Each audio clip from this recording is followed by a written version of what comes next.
What up, people? This is episode 344 of Hit the Ropes Radio. I welcome you this beautiful Wednesday night. For those watching live, I'm under the stars of the great state of Florida. I'm here chilling, maxing, and relaxing.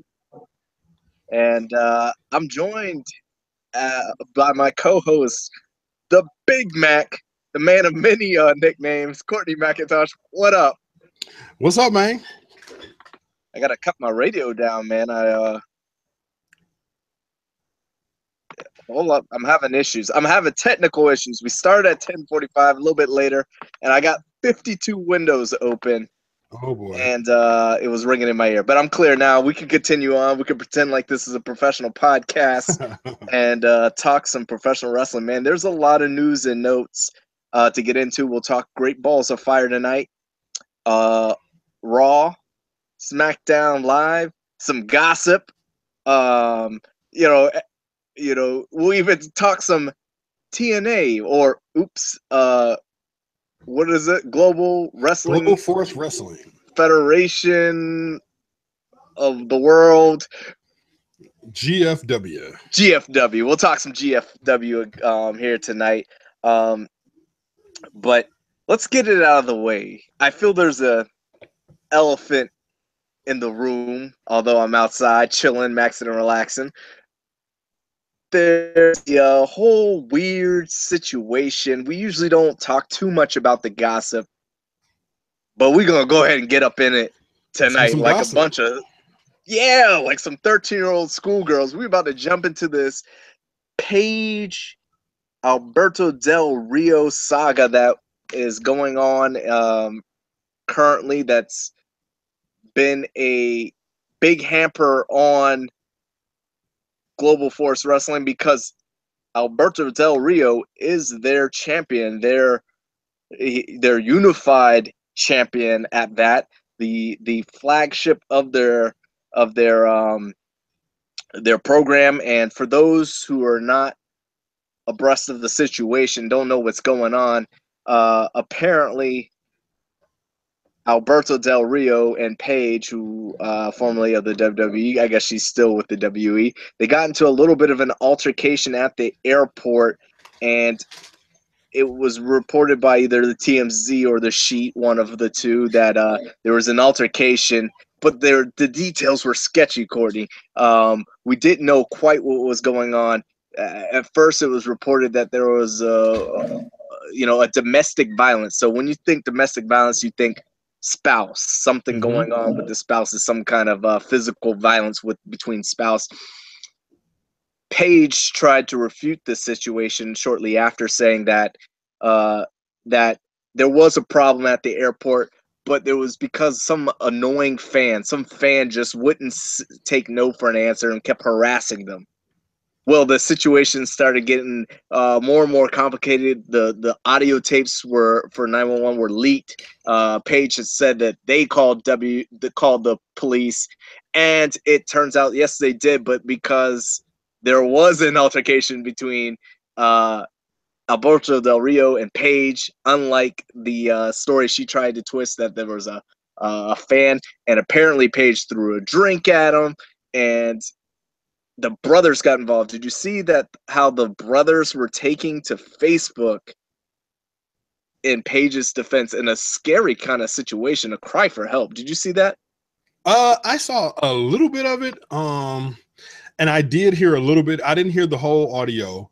I did hear some of the audio, but it's just,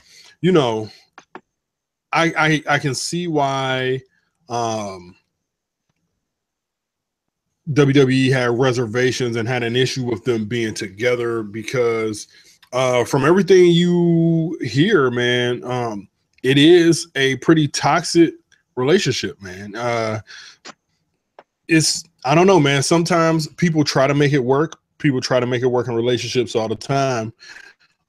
And for whatever reason, they just don't work. It's regardless of how hard you try, they don't work. It sucks that it got physical, well, maybe not physical, But you know, it had to come down to this. Del Rio basically gave up his family to be with Paige, and it just seems like, you know, they don't mix. Yeah, and who are you to say? You know, but the age difference seems like an obvious factor. Mm-hmm. And this is me being totally judgmental, so I'll put that on Front Street. But the fact that Paige maybe matured faster than other people by being able to go travel at the age of like 15 and 16 by herself to different countries. She maybe, you know, matured streetwise in some way, but not, you know, emotionally. So she's super young, dating an older guy, and has had, you know, a weird upbringing by all accounts. So all that plays in a factor, and we won't get too much into the personal, but we will go into the business end, and that's Global Force Wrestling, who, because of the bad press, had to suspend Alberto Del Rio indefinitely. But Courtney, they've already taped episodes. It's already in the can. Jeff Jarrett has come out and said that they are investigating this whole situation. They are not going to strip him as of right now of the title as they're doing this investigation. They have suspended him, as I mentioned, but they are also not going to edit him out because it could further damage the brand. If you were in charge of Global Force Wrestling and had to be the person that fixes this situation, you put on your Olivia Pope white hat, as we said some years back, and you have to fix all this. What happens? What do you do? Do you strip him? Do you edit him out? Do you bring him in to drop the title quickly and then cut him? What do you do? Well, first, you can't edit him out because he's the champ. So I'm assuming that he is going to be a large portion of, you know, the recent tapings that they did. I thought that they should have kept the title on Lashley. Even though I don't really pay attention to GFW that much, I was paying attention to their title scene because I like Bobby Lashley. I think they should have kept the belt on Bobby Lashley. But you know, it's not like he's just suspended. They say he's suspended indefinitely. So in my opinion, that, you know what I'm saying, if it's an indefinite suspension, you need to strip him and, you know, maybe have a turn. I don't know what their next, you know, pay-per-view is. But you need to strip him and then maybe have a tournament or something like an X Division match, you know, match on the, you know, how they used to hang the X Division title up from the top of the cage, something like that. Something to kind of spark interest. I mean, I know a couple of the guys that they got there, you know, Lashley, EC3, you know, you got Moose, you know, guys like that. I don't know who their top guys are other than Del Rio and Lashley and EC3. So I think maybe they have to strip them, especially seeing as how it's an indefinite suspension, especially if the police are involved. So. Yeah, it is a very uncomfortable position to be in. You know, I think the thing to do is, you mentioned Moosey is their I forget the secondary, I can't even remember, it's escaping me, their global octagon champion, whatever the heck. That's stupid. I love the design of the belt, but I hate the concept. I think it's just weird. But they've got him in there, the Impact Grand Champion. You know, maybe he's the number one contender. You throw in somebody that they're starting to establish relationships with industries from around the globe. Let's go ahead and maybe set something up and just, you know, wipe your hands clean of the whole situation and try and move on as fast as possible. Will that happen? You know, I don't know, and you know, we'll have to wait and see. Gotta wait and see. That's right. So let's go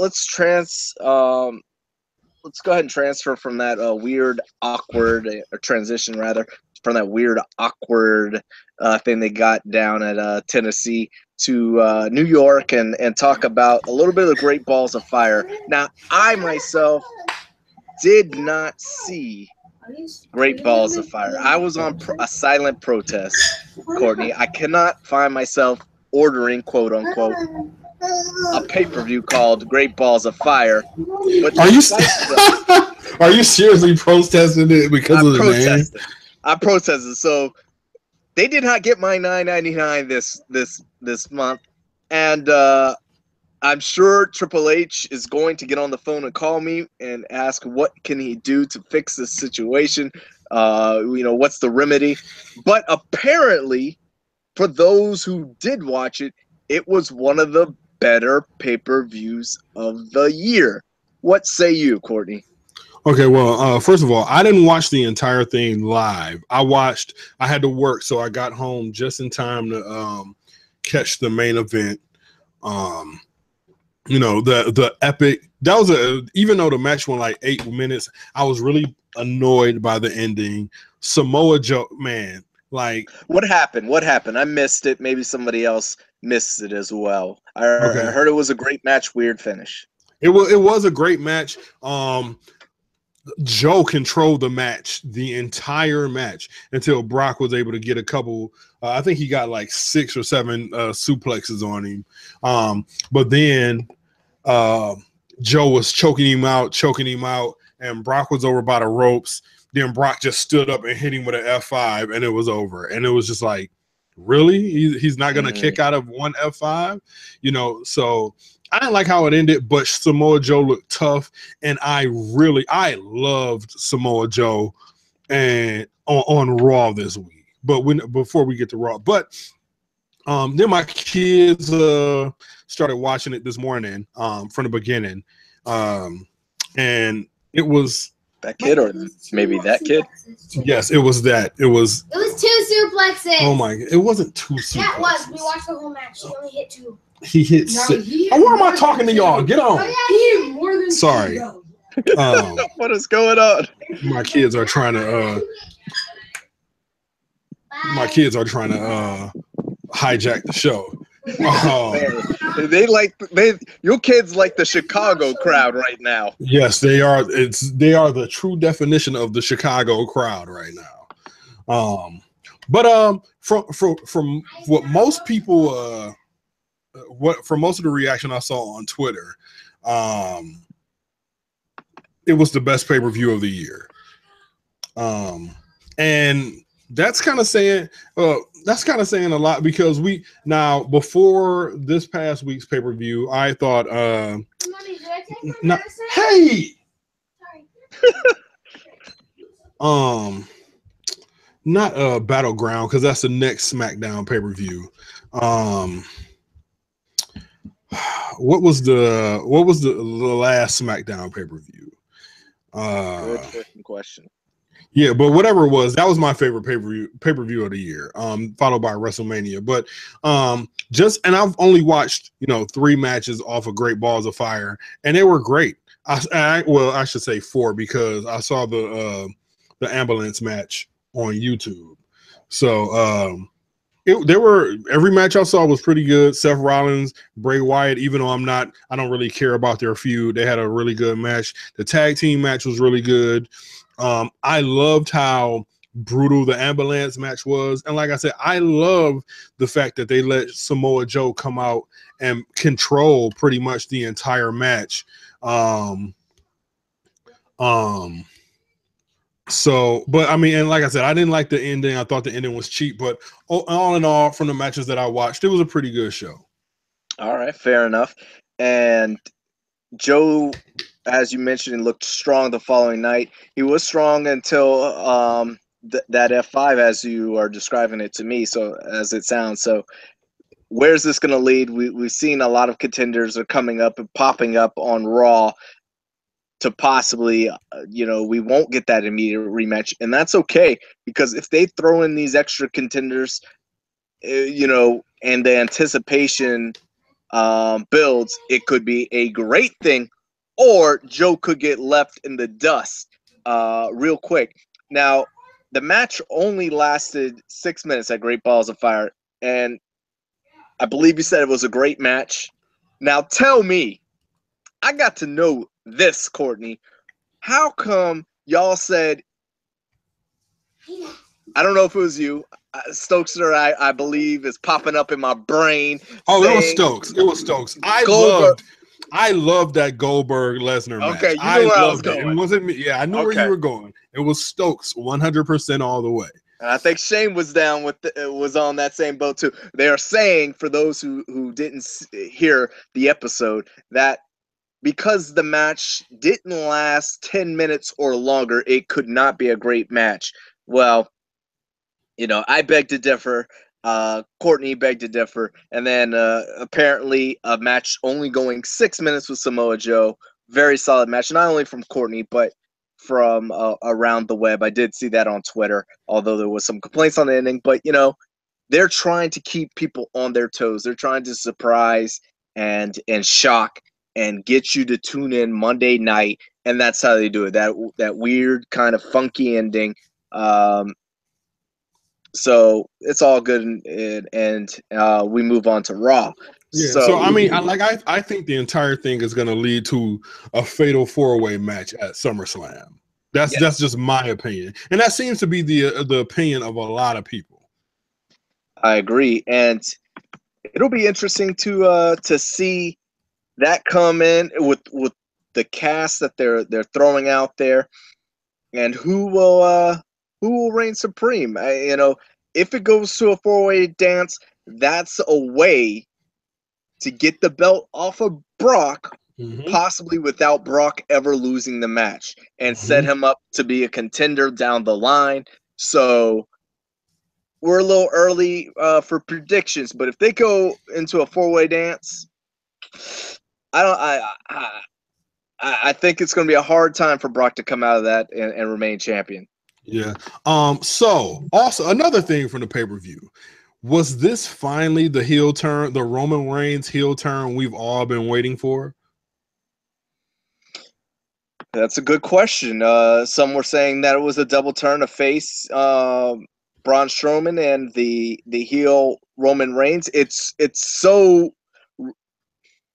Roman Reigns gets. There's the thing with that 50-50 split of the crowd that Cena has, and just go ahead and turn him heel. But unlike Cena, I think if Cena went heel, as he attempted to do in that feud with The Rock, but it was cut off by creative. If Cena goes heel, people would cheer the fact that he's heel. Yep. So he would be more still stuck in a weird phase. Roman Reigns, on the other hand, I don't think would have that same reaction. I think that 50-50 crowd would then push a little bit further, especially as they teased on Raw that Dean Ambrose, was it Dean Ambrose or no, sorry, that was Seth Rollins. I'm mixing up storylines. I'm thinking Seth Rollins and Dean Ambrose, they're pushing back and forth. So I'm confusing my Shield members, and but so I'll throw that idea out. But the point being, Roman Reigns, I think, going heel would get more people hating him than just a reversal of roles. Those who liked him now boo him, versus those who booed him now liked him. So I don't think it'll be as dramatic as with John Cena. Yeah. I mean, because you got to think, when Cena's music hits, look, first of all, regardless of how long he's been gone or how stale you think his character is, when you hear his music, that beat still knocks, that crowd still gets up and cheers. You know what I'm saying? Roman Reigns, on the other hand, when you hear that dun, it's already a cascade of boos that come down. So, and yeah, look, man, Cena is stale, but he's still, he'll always, I don't know, when you think of Cena, you think of Hulk Hogan. I know Daniel Price just said in the chat room that he's a Hogan reboot in every sense of the word, but he is. He's as iconic to the WWE as Hulk Hogan was, you know? Yeah. But the only difference being is, like I mentioned, Hogan, people were so sick of him that his heel turn worked, where I don't buy the heel turn being as favorable. I think if you're going from a traditional old school, got to get the guy to hate me versus this new era of heels where the heels are cool, like Kevin Steen. He's more of a cool heel. I want to take a break from the traditional Raw topic and move on to some newsworthy Raw topic. Okay. Whereas, and this wasn't on our call sheet, so I got you off guard, but I'm sure you'll catch up. But I want to talk about Triple H. First, Triple H makes his invitation, which was quickly accepted by the LeVar Ball family. And because LeVar Ball's newsworthy, he comes in and makes an appearance on Raw, which is, to me, the worst segment ever, because he just looked like a goof, and I don't know why we're still giving that guy the time of day. But this time, Triple H has extended an invitation to a WWE alum of sorts and Floyd Money Mayweather and Conor McGregor. I saw that. He wants to bring, right now they're on a world tour. Conor McGregor, Mayweather, have you been, I know we usually talk wrestling, but this is kind of related. Have you been up on the minute of the press conferences and the world tour that might come to Raw? I haven't. Okay, so I know that it's there, but because I've been working, the last couple of nights, I've actually, today was just 8 days in a row, so I just had finished an 8-day stretch, so I haven't really had a chance to catch up on that. But I know what is going on. I saw how McGregor was controlling the press conference yesterday.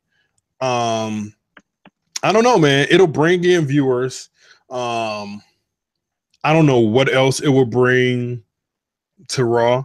I mean, yes, you can say Floyd is a WWE alum, but I mean, he goes into the celebrity ring.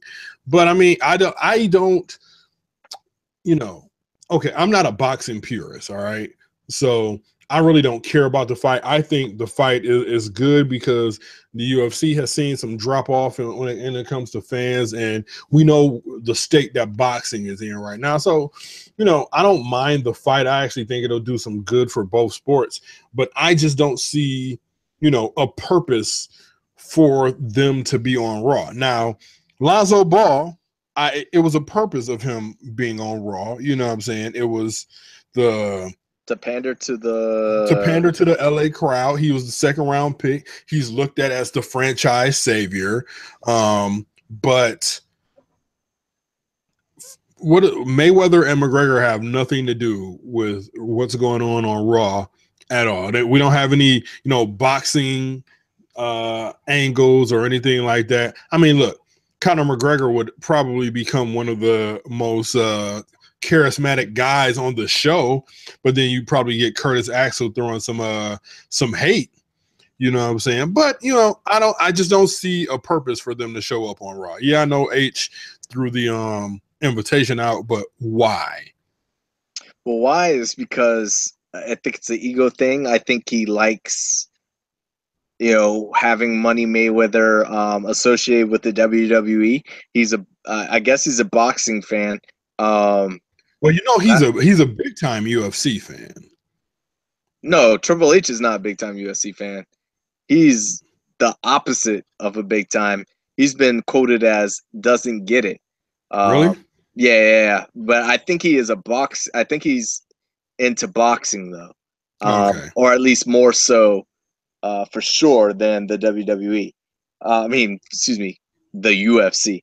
But so I think there's an ego thing in just being able to say, hey, we've got this platform, and I want to rub elbows with the Mayweather and McGregor, and I find it kind of weird because we see on the red carpet for I think the ESPYs or it was some kind of some award show.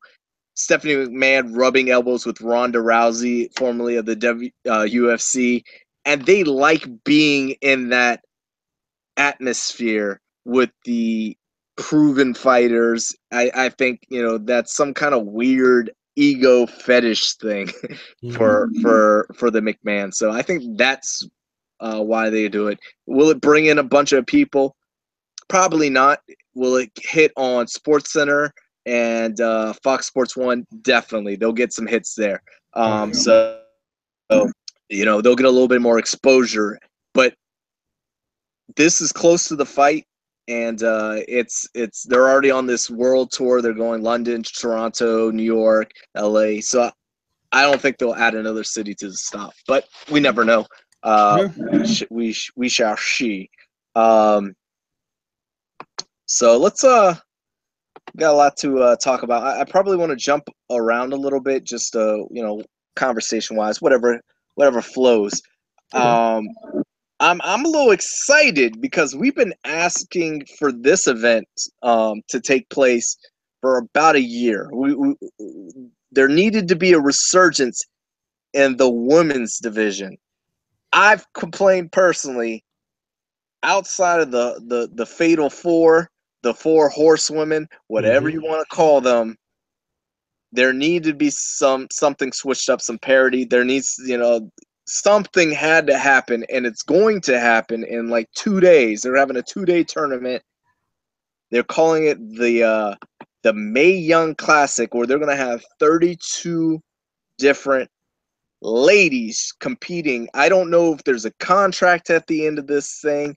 I don't know if there's just a trophy. We know TJP got a trophy for the Cruiserweight Classic, so I'm assuming there'll be a trophy at the end of this one. And I don't know if there's enough interest to spawn a women's individual 1-hour series, but it may be worth a shot. But I'm very interested. Have you seen any of the names? Are you familiar with any of the names heading into this this tournament? Okay, so I am not familiar with a lot of the names. I think the only name, I'm actually looking for the names right now, because I actually had them pulled up while I was on break at work earlier. But one of the names that I saw was, I think Marty Bell. Yep. But that's I know she's a friend of the show. That's right. But I'm actually really interested in this. You want to know why? Well, first of all, let me give this a caveat. I'm very interested in this as long as WWE, treats it properly. Like, I liked what they did with the Cruiserweight Classic. I didn't necessarily like what they did with the, the British stuff, the British one. And, I can't even remember who won that one, So I'm hoping that this leads to, a kind of a resurgence in the women's division, because right now, especially on your flagship show, for the focus to be on pretty much 2 people, it makes no sense. Like I said, the interesting contrast with that is how Smackdown continues to involve all of their women pretty much, on the show. So I'm hoping it leads to some sort of resurgence in the women's division. Do you have the names? All of them haven't been announced. Let's see who has been announced. Several were announced today, so I think I'm going to miss a couple of those. And I think the rest of them are going to be announced tomorrow. Let's see here. They've got I'll go with wait a minute. It looks like do you have a full list? Okay, no. So Looks like WWE is going to announce them tomorrow, which is Thursday at 6:15 Eastern time PM on Facebook page and on YouTube. Yep, I've seen that. And there's some notable ones here. You know, people who are supposedly getting their physicals done to make sure they're eligible to qualify for this. But some notable ones, this may be a little too late, but we'll see. Mercedes Martinez, she was a notable stable of indie wrestling. She was women's professional wrestling in the indie scene for a very long time. So I know a lot of people will be excited to see Mercedes Martinez. If you haven't seen her work, definitely look it up. Another big one that is on the come up rather, Shayna Baszler. Shayna is a former UFC fighter. She is best friends with Ronda Rousey and a member of the original Four Horsewomen. Yeah. So I'm excited to see that. I know she has personally helped train several of the current female roster on submission type maneuvers. So that'll be pretty cool. Deanna Perrazzo, I'm probably butchering that, but she was on Tough Enough, right? And I believe she's already competed in NXT, or at least is touring. She'll be in it. Let's see. Barbie Hayden is a staple of the indie scene that a lot of people know. And another big one is Ricochet's girlfriend, legendary daughter of a Four Horsemen member, Tessa Blanchard is in it. Yep. So Dave and there's a bunch of names here. Santana Garrett, who has been on NXT several times, a Florida resident and staple here, is going to be in it. So they've got a lot of great talent, and we've been asking for this for so long.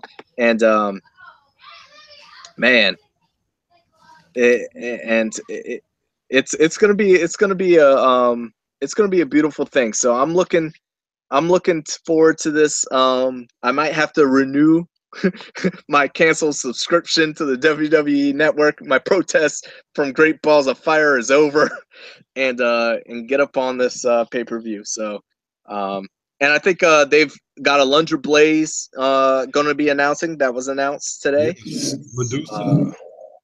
JR, I believe, is going to be a part of it. Now, JR, I know you saw it, so I'm going to go to you on this one. He is under fire from the fans of New Japan and wrestlers from New Japan, saying that he did not do his homework when it came to New Japan. Now, he's been doing this series with Josh Barnett for some time now, but they crucified him for his commentating. And he's kind of said, he's put it on Twitter, I don't care what people say, I'm going to come out here and do my thing. I'm paraphrasing, of course, but you heard the commentary. Was it as bad as the internet fans were making it out to be? Okay, so it wasn't his best, but because look, I'm not used to, because last weekend was my first New Japan show that I've watched. Now I flipped through the channels a couple times, when it was on Access, because I do have Access, and not really paid attention to him and Josh Barnett call, but he was throwing out a lot of how can I say this? He was unnecessary information. And I get it, because in WWE, when you're calling matches, you give little tidbits and background on the wrestlers, and you travel with these guys, these guys. So it was, I'll be honest, I did have to mute the TV for a second. But it was kind of like scatterbrained, like all over the place. Yeah, he mixed up the Briscoes. He which one? What else did he do? He was he called somebody the wrong name a couple times. It was just it wasn't JR's best performance. I'll say that. And that surprises me. Well, to some degree, you know, it's quite public knowledge that he just tragically lost his wife. Yep. You know, so he's just been doing a couple shows since that's happened. So, you know, I would imagine that's not a very easy thing to just get over and do. And so I'm sure that is, whether he wants it to happen or not, has taken away some of his focus. There was mix up of the Briscoes names, and there's been a lot of, you know, and I'm looking at Daniel Price as he messed up Lethal's signature and finisher. Oh, yes, he did. Yeah, that was, yeah, so, he did. And I mean, some things that aren't very forgivable to hardcore, because New Japan, if you're watching New Japan, I would put you into a hardcore, or you think you're a hardcore wrestling fan. Not everybody is going to catch a New Japan show, so that you can get away with stuff like that on the WWE network, but when you're gonna get crucified by the internet trolls if you mess that up on a broadcast of that caliber. So, man, oh man, I you know, you got your Harry Careys and other veterans, Marv, Albert, other older commentators in different sports that hang on, and they still are, you know, considered very good.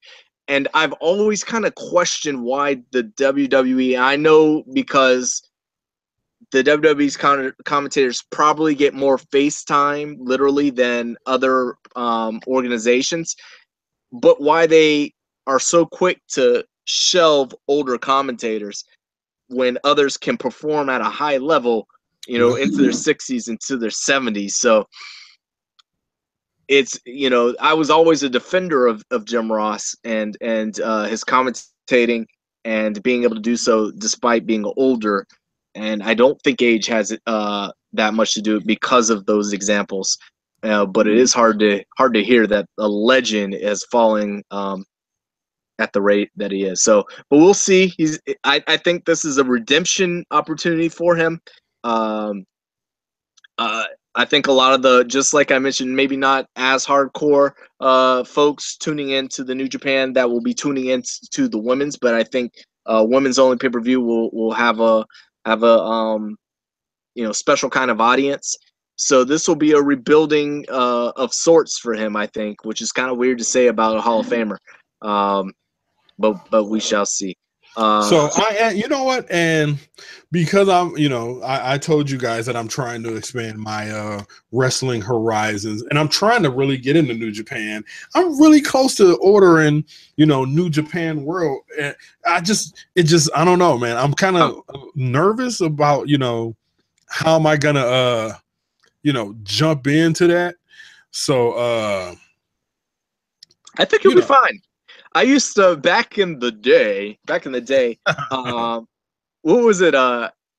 For Your Entertainment, FYE, right? Yep. I used to go and get the old VHS, dating myself, tapes from, you know, all around the world.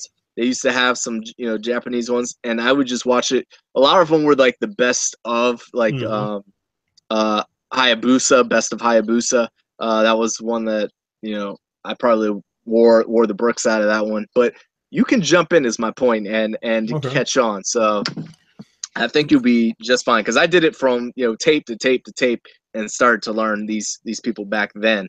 I did almost journey down the YouTube rabbit hole of New Japan Pro Wrestling, and I saw when the Bullet Club turned on AJ Styles. Holy crap. That was amazing. Probably the only other you know, turn I'll put up there is, you know, Shawn Michaels kicking Marty Jannetty through the barbershop window. But, you know, it was, you have to watch it, man. It was fascinating. Like, you know, Kenny Omega turned on him first. The Bucks ran out and, you know, said, hey, what are you going doing? You know, the Bucks and Anderson and Gallows came out. Right. So then Anderson and Gallows helped AJ up, and then triple super kick. Like, I was like, man, this is amazing. Nakamura, man, had some excellent, like, he has a match with AJ Styles that you have to go watch, bro. You have to go watch that. I mean, it was amazing. All right. I've seen the YouTube clip because I was, you know, some time ago, I was trying to get familiar with the Bullet Club and what they were all about, because I don't tune in regularly to New Japan. So I did see that in the clip, but yeah, I got to check that out. I also want to check out some old Shinsei Nakamura stuff, because I know he has faced, I've seen like really, really small snippets of him facing, I think, Brock Lesnar and Kurt Angle in different occasions back in the day.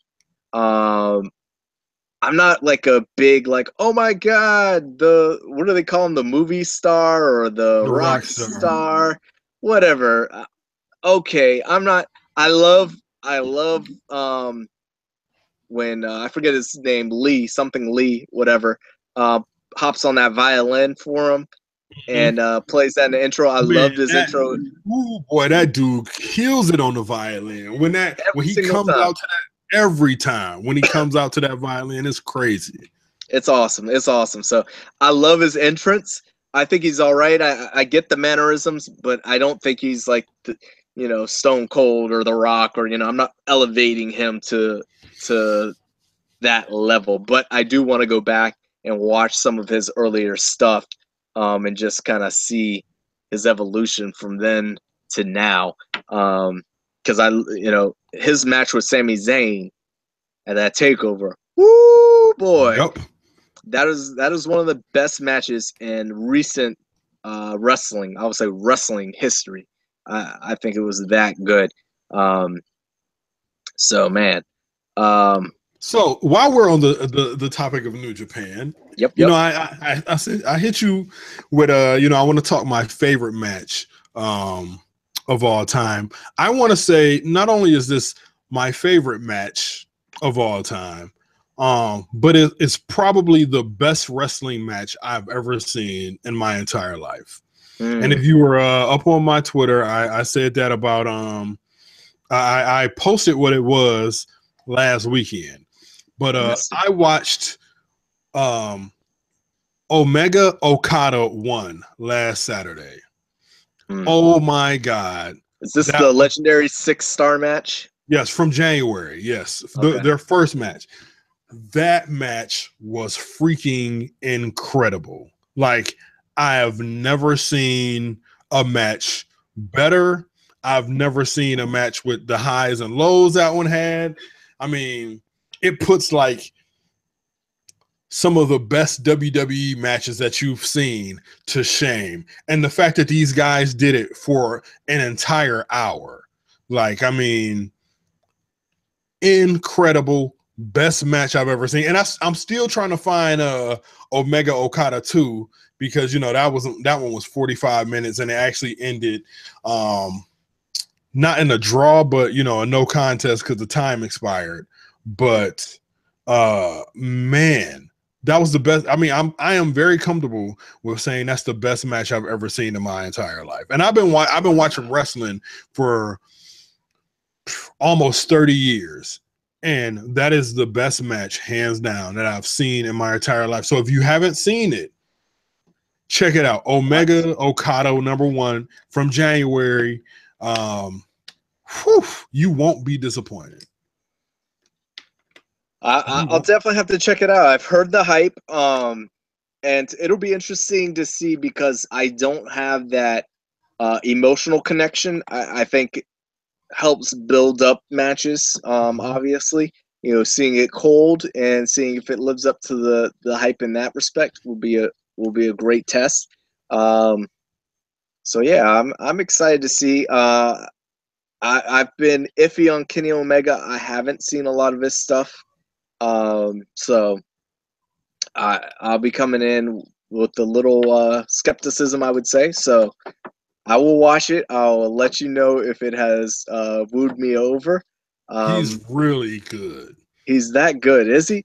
Man, you know, I've seen a lot of the interviews because I do watch a lot of their NWO-ish interviews. They do a lot of weird, goofy interviews where they're talking to themselves in the press. They'll be sitting behind a conference table as if they're at a press conference, and one of the clips, the press that were asking the question were actually them as well. So they were doing a little thing there.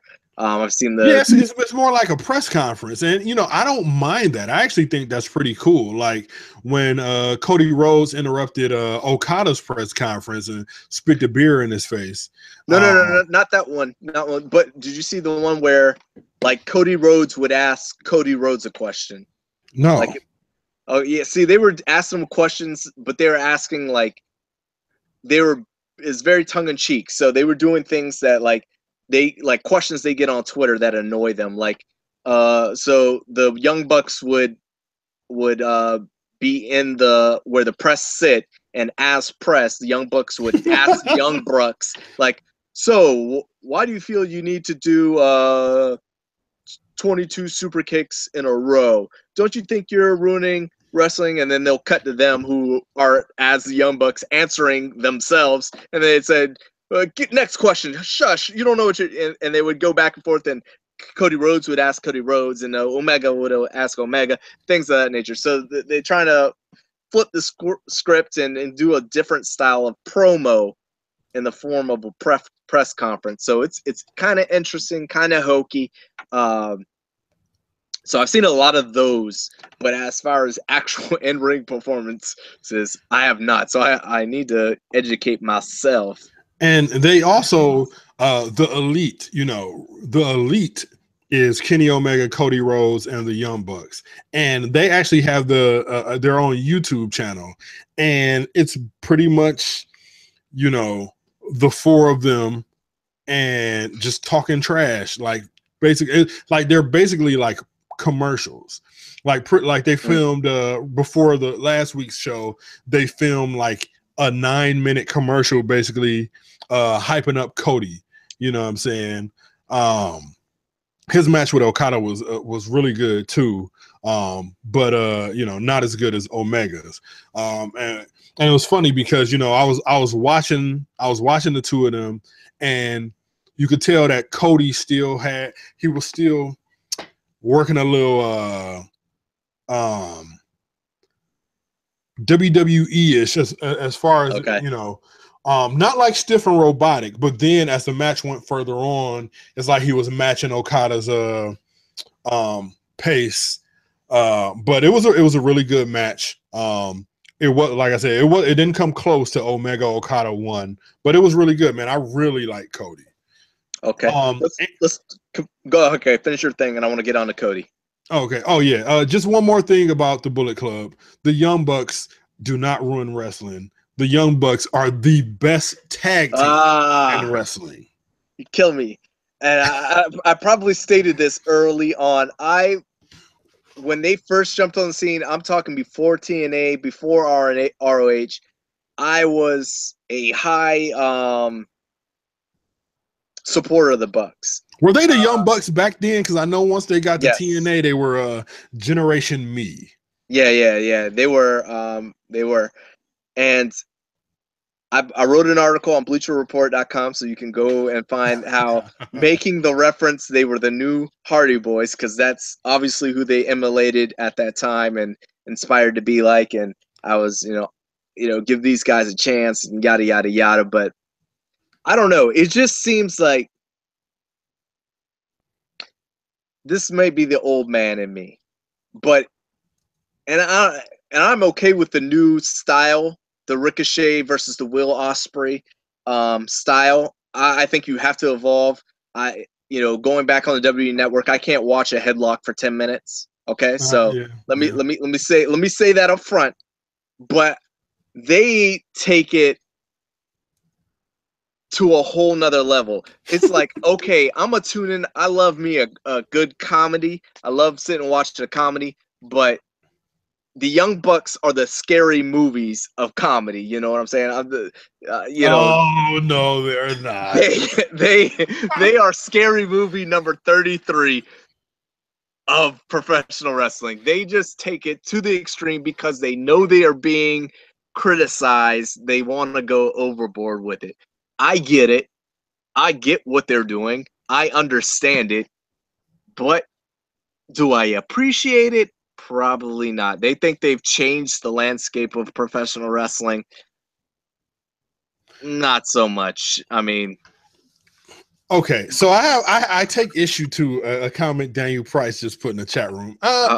Yeah, they can be spot monkeys, but that's not their entire shtick. Like, you know, Jeff Hardy is a spot monkey. That's pretty much his entire shtick. Now, the Young Bucks add character to matches. Like when right before you super kick somebody, you scream out, "You're dead." You know, that's adding character to a match that yeah, Ishii was the star of last weekend, by the way. But you know, they bring a different element to their matches, so they're not just the standard tag matches. And these guys, for them to be so little, they're strong. Like Matt picked up what's his name? Trent Acid. Wait, he's passed away. No. Trent Locks. Trenty Locks. Yeah, you know that guy. He was in WWE at one point, but he picked him up and carried him halfway down the entrance ramp in a power bomb position before he power bombed him. So those guys, not only are they little, I mean, they're some strong guys too. You know what I'm saying? But I like their shtick. They make their matches interesting by the fact that they, you know, the way they trash talk. Like at the beginning, the first night of last weekend, they opened the show in a 10-man tag match. And after they lost, Mattson looking in the camera, I can't lose on TV. I'm sponsored by Hot Topic. That's heelish. And that's what the kind of stuff that heels do, you know? So I just like the Bucks, the character that they bring. Yeah, you know, the super kicks can get a little repetitive because it's like, you know, super kick, super kick, super kick. But then once you realize, like, oh, their finisher is not super kicks, it's actually, you know, the Meltzer driver. Then hey, I can live with 20 super kicks in a match. I mean, look, man, you get what, 15 chops in a match? You get, you know, how many punches in a match? Lord knows we've seen 16 German suplexes in a match. Why not 20 super kicks? Yes. I'm a fogey in that stance. I'm not all about it. But let's transition yet again. I will tune in and try and catch up on some of my New Japan Pro Wrestling, see what Kenny Omega really is all about in his best match ever. Before we go, I want to talk about some signings, what they mean for the WWE. I'm just seeing right now on Twitter that former ROH star Bobby Fish has signed to the NXT brand. And then we had I'm having a brain fart all of a sudden. There was a debut that's all of a sudden, I don't, you know, spoiler alert, he's in the world title scene for NXT as well. There was another Kyle O'Reilly. That was the name that was escaping me. Kyle O'Reilly is making his way to NXT also. With the infusion of all these ROH stars, how are you feeling about NXT right now? Are you excited, or do these guys fly under the radar and you're not really happy? Because right now the world title scene, even with Bobby Roode, I'm sorry, it's a little lackluster for me. What do you think about all the recent signings that I just mentioned? I think they're going to add a needed spark to NXT. I actually kind of think this is a good thing. I like Bobby Roode, but watching Trent Beretta, that's his name. But I think it's going to add a much needed spark to NXT, because when Joe left, it was kind of like, all right, like after they called those guys up earlier this year, it's kind of like, okay, we don't know anybody, like the casual fans, like, we don't know anybody else except for Bobby Roode, because all the mainstays from NXT had just been called up, so I think it's needed. I just hope that they actually do something with these guys, instead of like treating them like what's his name? Sami Zayn? Yeah, Sami Zayn. Oh, you're talking about Apollo Crews? Oh man, I mean, the list is long. He should have never been called up. That's true. Absolutely. Oh gosh, Fandango's tag team partner. Tyler Breeze. Tyler Breeze. Why is he drawing? Because I really like Tyler Breeze. I think he could have been the new Dolph. But I just hope that they end up doing something with these guys, instead of just, like I'm glad that Joe is in the spot where he is, because I was getting scared for Joe for a second.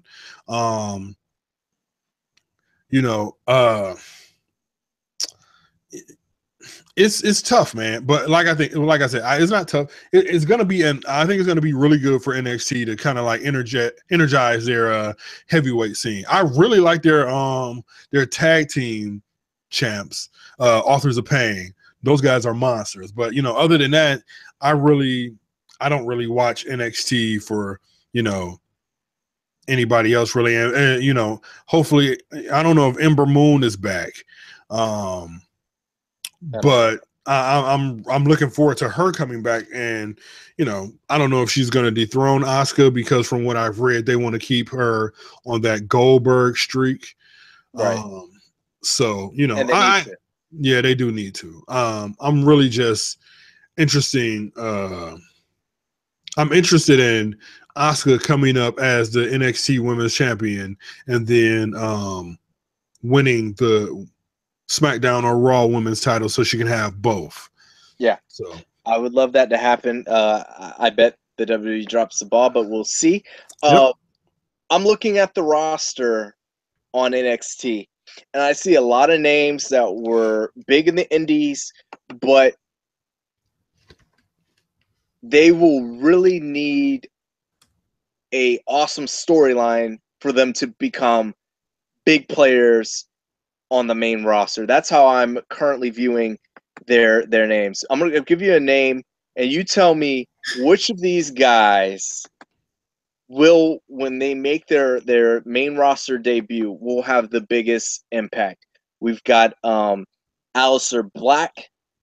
We've got Bobby Roode, Bobby Fish, Drew McIntyre, Eric Young, Johnny Gargano, who's came back tonight and could be in the running for a big push.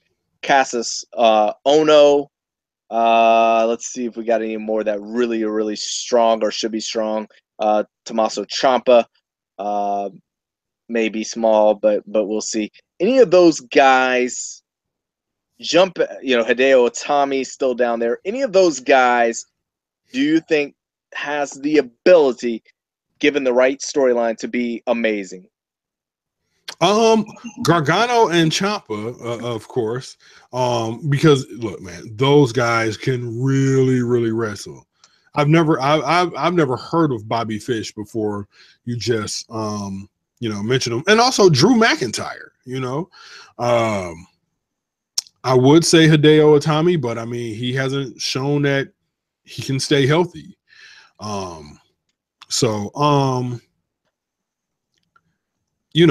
probably, I think, okay, so I'll put it this way. The guy I think gets called up to the main roster first will be Drew McIntyre.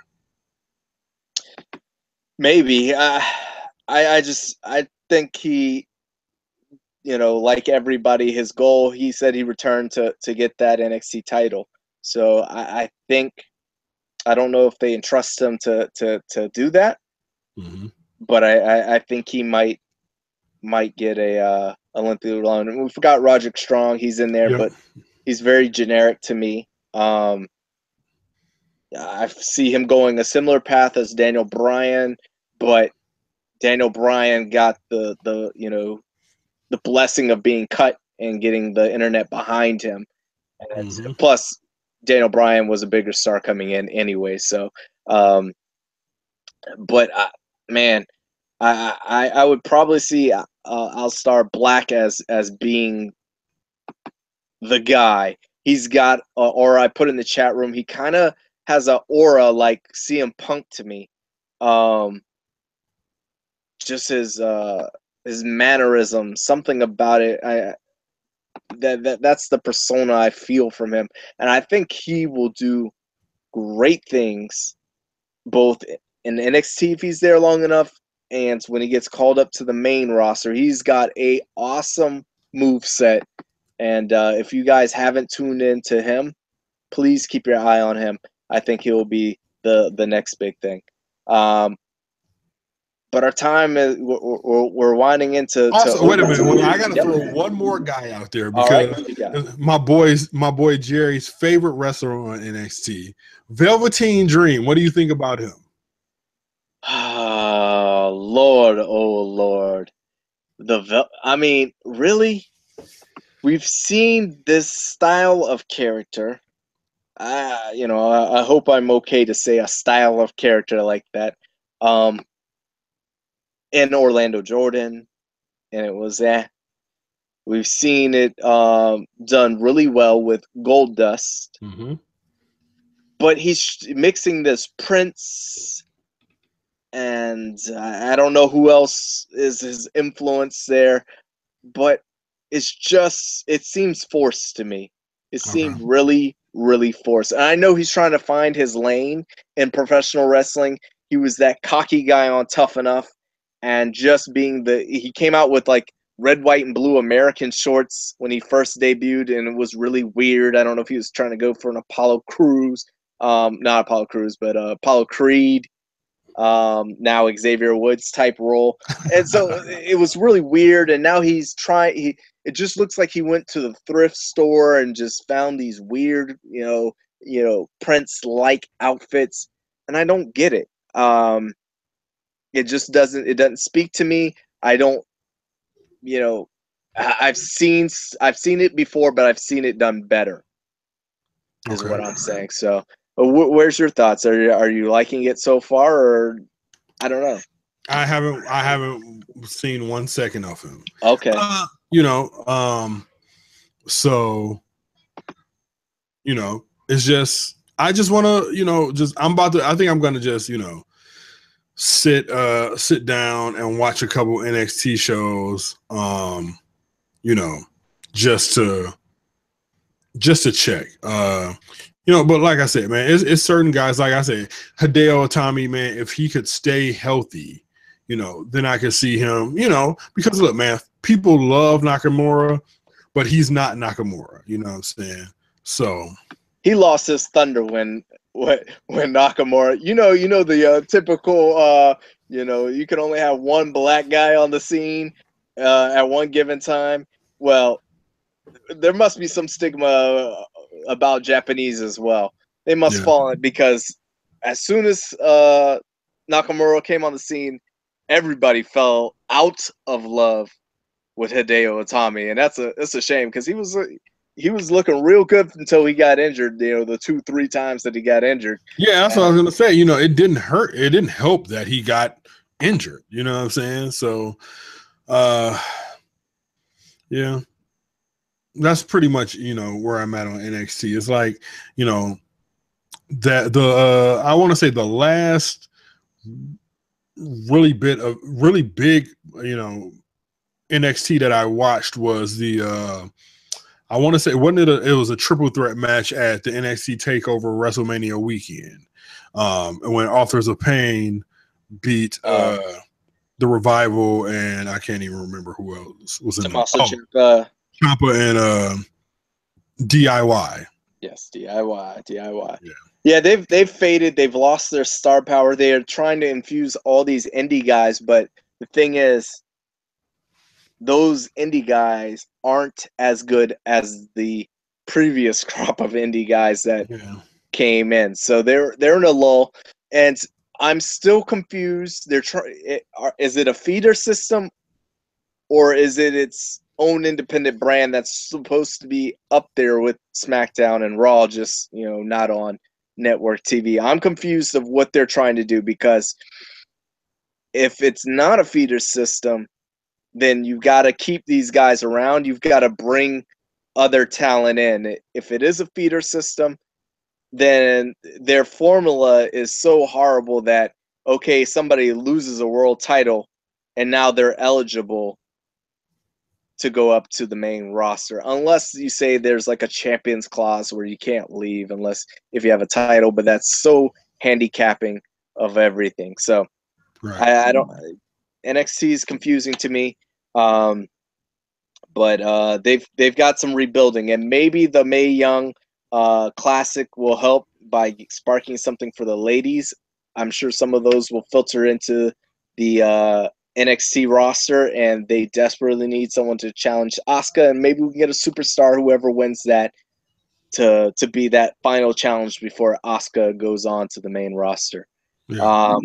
Courtney, we've had a, you know, all over the map, which is kind of what I wanted this night to be, nice and relaxing here. Before we go, I gotta encourage folks to tune in to our new Papa station, the Vessi.com. VC. The VC. I know that's the correct word, but I always, you know, I butcher names. It's what I do.